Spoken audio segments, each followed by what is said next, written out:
여랑야랑 정치부 김민지 기자와 함께합니다. 첫 번째 주제 보겠습니다. 국민의힘 인사들과 민주당 사이의 세 글자 어떤 대결일까요? 네, 거친 말 대결인데요. 공격 수위가 점점 올라가고 있습니다. 이준석 대표는 오늘 자신을 공격한 글을 스스로 공유했는데요. 민주당 인천광역시당 대학생위원회가 히틀러와 다름없는 이준석의 우월성이라고 비판한 글입니다. 자, 히틀러는 이 해외에서도요, 이 선거 때 공격 소재로 이제 자주 쓰는 단골 소재인데 네. 이 대표는 왜 히틀러라는 겁니까?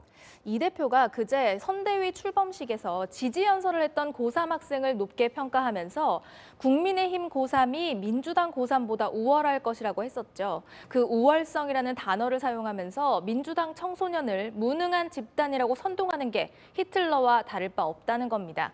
이 대표는 내가 히틀러라면 이 형수 욕설 하나만으로도 이재명 후보는 인성 파탄자냐고 받아쳤습니다.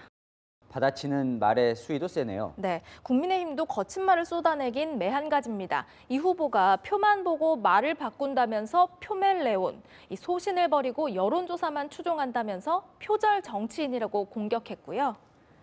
존경하는 박근혜 전 대통령께서 진짜 존경하는 줄 알고 표 얻으려고 진짜 존경하는 척 하는 거 아니야? 이런 분들 계시던데 그 전혀 아닙니다. 이중 언어를 쓰고 있는 것은 사기꾼이지 대통령이 아닙니다.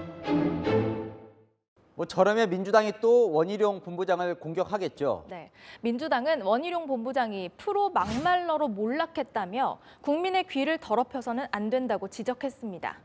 거친 말이 거친 말을 부르면서 국민의 비호감도를 더 높이고 있습니다. 다음 주제 보겠습니다. 자, 4인과 공인, 이 국민의힘 노재승 공동선대위원장인 논란이죠. 네, 선대위원장을 맡기 전 4인일 당시에 SNS에 썼던 글이 하나씩 소환되면서 논란이 되고 있는데요. 오늘 민주당 얘기부터 들어보시죠. 노 씨의 과거 망언들은 일일 일망언 후보의 버금갑니다. 항일 독립운동가 김구 선생을 살인자라며 차마 입에 담기 어려운 말로 모욕했습니다.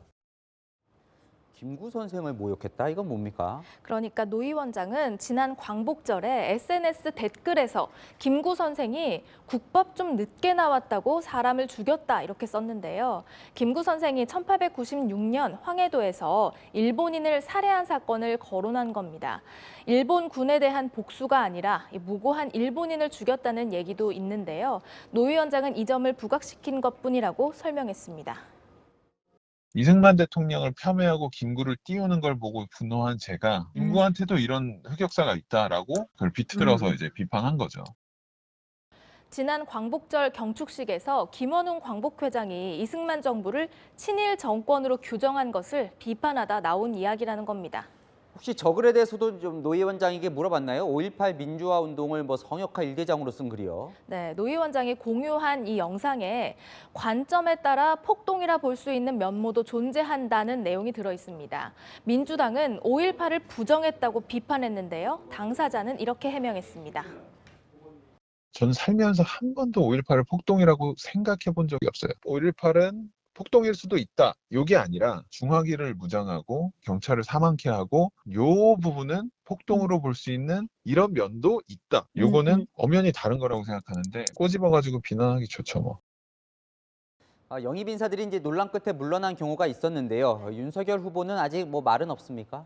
윤 후보는 일단 말을 아꼈고요. 노 위원장은 더 신중해지겠다 이렇게 말했습니다. 그거는 제가 지금 가정적으로 말씀드리기는 어렵고 공직을 맡은 이상 당연히 말과 행동에 무게감을 가져야 된다는 것은 충분히 인지하고 있고 항상 신중하고 숙고하는 그런 자세를 보이겠다. 말 한마디, 글 한 구절도 이 공인이 되면 책임과 무게가 따른다는 건 100번 강조해도 지나치지 않겠죠. 여야 모두 영입 인사들 참 바람 잘 날이 없군요. 지금까지 여랑야랑이었습니다.